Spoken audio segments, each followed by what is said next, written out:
Today I want to talk about the story of how my family ate. My my mom's mother is my grandmother, right? And my grandmother's mom is my great grandmother. When I was in the elementary grades, her house is just opposite the elementary school where I went to. She had a store, so there's lots of candies there. So we would, and cookies, so we would just open the jars of cookies and take some. It's a two-story house, so in the second story,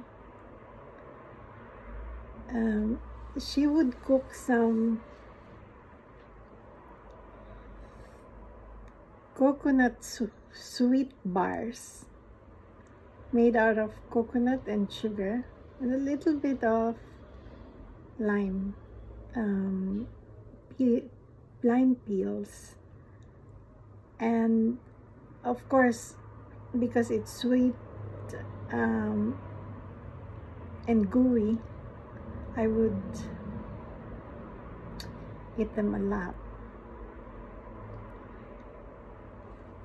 And what she ate daily was native foods, rice, fish, little bit of chicken, a little bit of beef soup, and the veggies are always the ones available where we lived, like bok choy,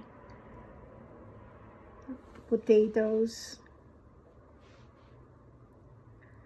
And my great grandfather would eat the same thing. Although I heard from my mom that she saw him eating some raw sweet potatoes. I did not see that though when he was alive. He's got asthma, and my great grandmother has got a little bit of arthritis.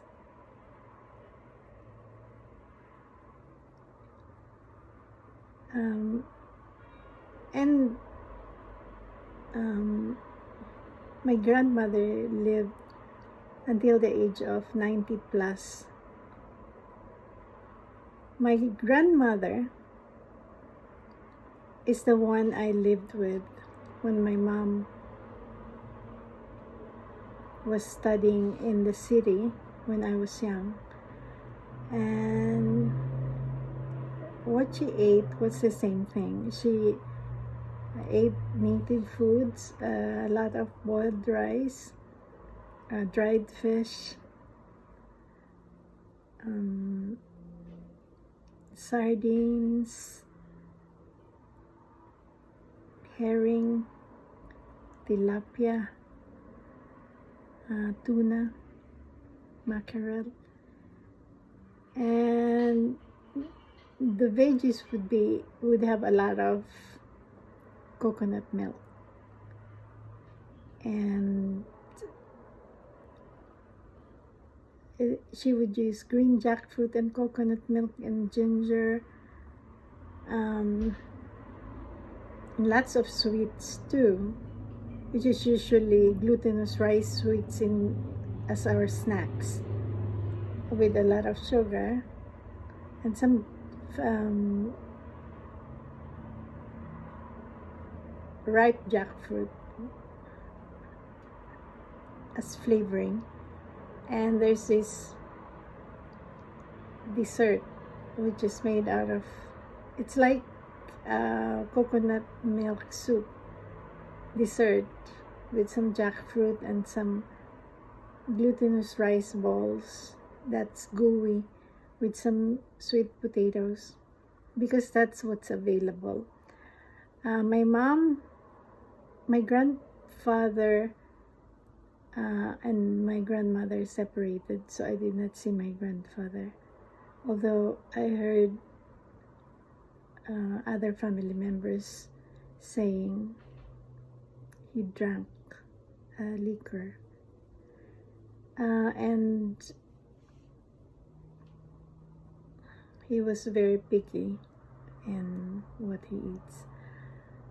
My father eats native foods, but he eats very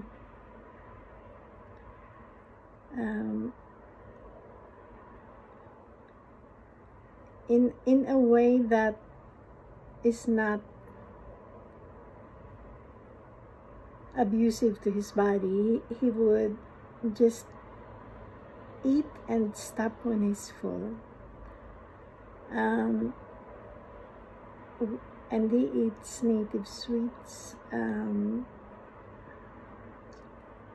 He is not a big sweet eater. My mom is a big sweet eater, and she would make a lot of sweets for us and ask us even what we like to eat, and then she will cook it, and she will cook and cook all day long and put it on the table. And since sometimes we don't have refrigeration, she would just leave it there and cover it with some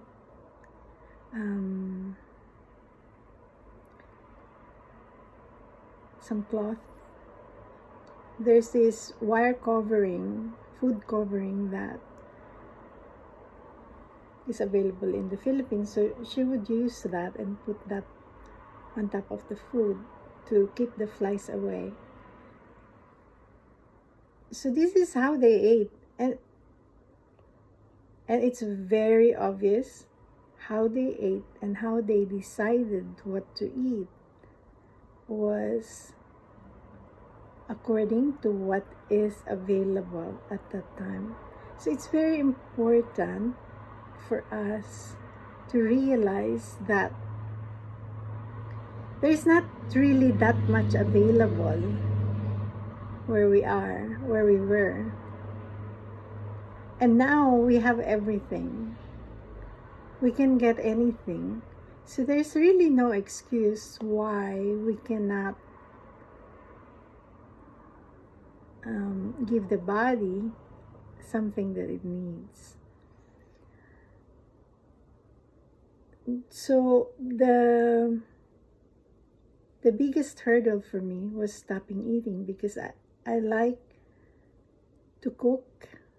I started cooking when I got married, but it's for the wrong reasons. It's to keep my man happy, so that he will not leave me and he will love me and stay with me. So he already passed away. He had diabetes that runs in his family. And my dad passed away too. And he had prostate cancer before, but he was able to stop himself from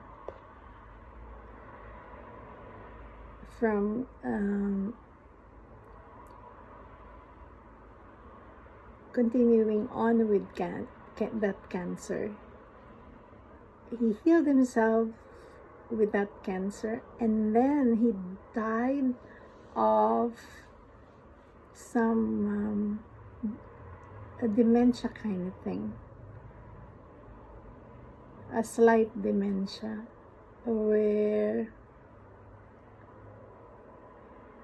he cannot remember people. And when he was in the hospital, he would resist nurses taking care of him. But anyway, in my investigation, what they ate and their decision to eat whatever they ate was because that was the only food items available where they are. That was how everyone ate. And they never looked at what eating is all about. So in my other videos, I would talk about how I investigated the world of healthy eating since I was diagnosed in high school with angina, or so it's a form of heart disease where once in a while, maybe once every 6 months or once in a year, whenever I would play in high school outside, I would get chest pain. It's hard to inhale and it's hard to breathe. And then for 1 to 2 minutes, and then it will go away. And then that started me on the road to vegetarianism. So the next videos would be about that, getting into healthy eating.